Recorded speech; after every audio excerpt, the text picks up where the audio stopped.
بسم الله الرحمن الرحيم بسم الله الحمد لله والصلاة والسلام على رسول الله وعلى آله وأصحابه أجمعين. أما بعد، سائل يقول: هل الزيادة على الثلث في الطعام خلاف السنة أم هو مباح? With regards to eating more than a third of that which fills the belly, eating more of a third of one's belly, is that permissible, or is it something that is against the sunnah of the Prophet ﷺ? Al-Jawab: يقول الله تعالى: وكلوا واشربوا ولا تسرفوا إنه لا يحب المسرفين. وجاء عن مقدام بن معدي كرب رضي الله عنه أنه قال: سمعت رسول الله صلى الله عليه وسلم يقول: ما ملأ آدمي وعاء شرا من بطن بحسب ابن آدم أكلات يقمن صلبه، فإن كان لا محالة فثلث لطعامه وثلث لشرابه وثلث لنفسه. رواه الترمذي وحسنه. فيجوز للمسلم أن يكون طعامه قدر الثلث وشرابه كذلك ونفسه كذلك. Allah the Exalted says, what is meant in the English: eat and drink, but do not be excessive, for indeed Allah does not love those who are excessive. And it's also mentioned by the companion whose name is Miqdam ibn Ma'di Karib, Allah be pleased with him. I heard the Messenger of Allah sallallahu alaihi wasallam saying that the son of Adam never can do more damage by filling something more than his belly. It's more than enough for a man to have a division of 3 parts: one for his food, one for his drink, and one for his breath. And this, he says, yuqimna sulbahu, a few morsels of food that will give him strength and necessary nourishment. This hadith is collected by Imam al-Tirmidhi, and he made tahseen of this hadith according to what's mentioned here. So therefore, it is permissible for a Muslim to eat and to divide his meal into 3 parts: one for his food, one for his drink, and one for air. وله أيضا أن يزيد في الأكل حتى يشبع. وقد ثبت في البخاري من حديث أبي طلحة أن الصحابة رضي الله عنهم أكلوا حتى شبعوا. وثبت في الصحيح أيضا حديث جابر يوم الخندق ومجيء الصحابة مع الرسول صلى الله عليه وسلم وأكلهم حتى شبعوا.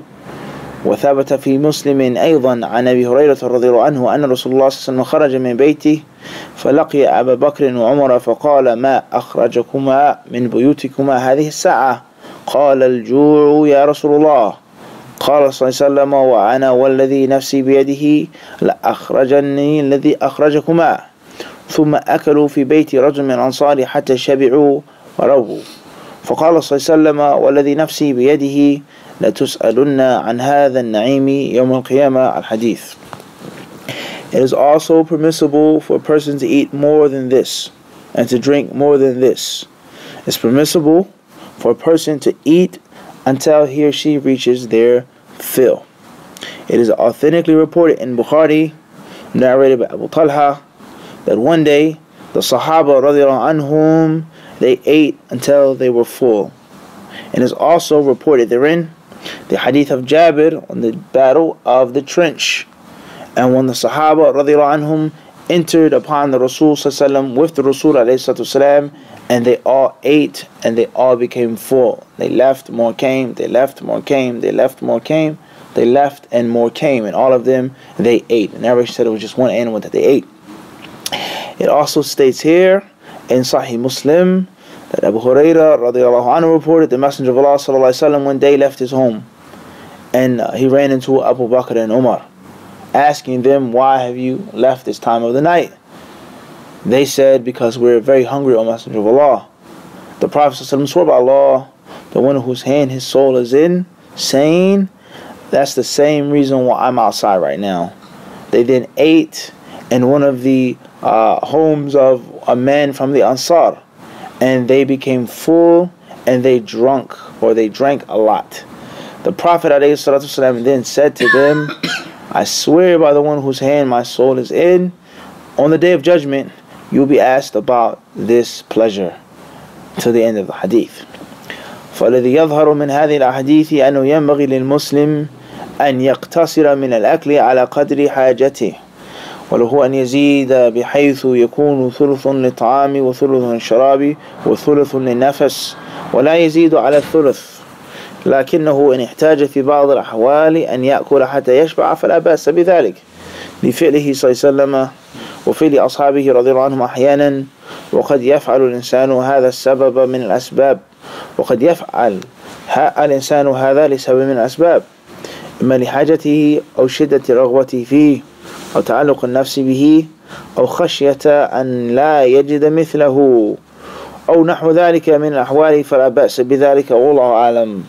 Therefore, that which is clear from these ahadith is that a Muslim should divide his meal into the three parts: one for the food, one for the drink, and one for him to breathe.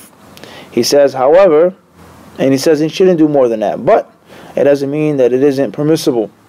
And if there's a time in which he wishes to eat until he's full, nothing is wrong with that as well, because the Prophet ﷺ himself did it, his companions did it, and he said from time to time, ahyanan. And a person, he may do this for one reason or another. Maybe he needs to eat a lot of food, he has something that he has to do, he needs to be strong, he needs to eat while he has the food.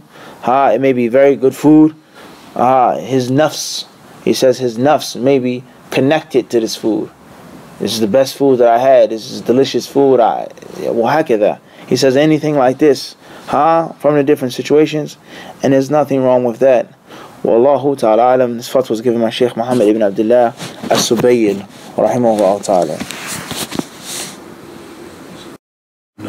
Yeah, I thought it is just the portion that you eat of that meal. Like say, for instance, do you eat? Don't drink when you eat it.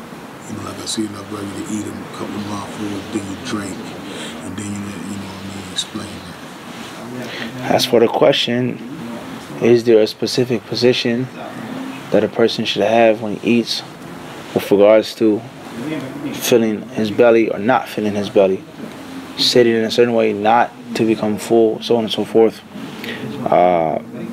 and with regards to eating and drinking?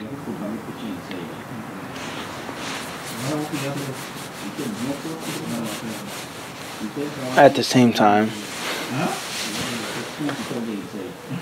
we say first and foremost is the Prophet ﷺ, he never wanted a hardship for his followers, never.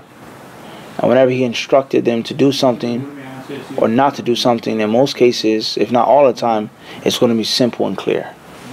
Simple and clear. Don't overeat. Eat until you're full. Don't lean back. Don't drink standing, so on and so forth. You're not going to find a mixture of these two things right here: a command and a difficult way of applying that command. Everybody understand this? So the Prophet ﷺ encouraged us in general not to eat too much in that hadith there. Even though there are so many other hadith which are more authentic that state the Prophet ﷺ ate and the Sahaba ate, as we just saw in the brief fatwa. Many hadith that are more authentic in which the Prophet ﷺ did what? He ate it. And the Sahaba, they ate until they were full. But we don't want to get into that argument of criticizing the hadith of Miqdam radiallahu anhu with regards to a third, and a third. It's a very, very long discussion. Okay? Tayyib. So therefore, what's important is not eating too much. However it's done. A person can eat too much sitting in a certain way. A person can eat too much eating a certain type of food. Okay? These things, the Prophet ﷺ, he didn't put upon his followers this hardship. A person can eat too much being a vegetarian, and he can eat too much eating meat. A person can eat too much sitting down, he can eat too much standing up.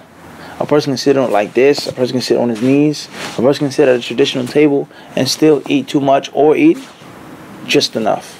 Al-Muhim, what's important is not to eat too much. And when you do, eat until you're full, however you're sitting, la bas. Okay, now, the concept of eating too much is obviously relative. It's very relative. For one person, eating till he's full is being bloated and can't get up. And to another person, he eats the normal, regular amount in which he doesn't want no more food, and that could be a third. And which, I mean, how many people eat in which there's no air, nothing, no drink? So it's obviously a balance, and it's relative in nature. It's relative in nature, let alone what a person is accustomed to. If a person is not accustomed to doing that, that's not a simple, easy thing. Third. Let alone what is the exact calculation of that. You understand what I'm saying to you? So what's important is a person, he should not eat too much. Eating too much will cause him to be lazy and lethargic, health problems, so on and so forth. But eating until you have a normal standard meal, you say you have enough to eat, it doesn't necessarily mean that a person is gorging and pigging out. There's pigging out, gorging, and they say, I'm full, alhamdulillah. That's enough. You ask your son, you have enough to eat?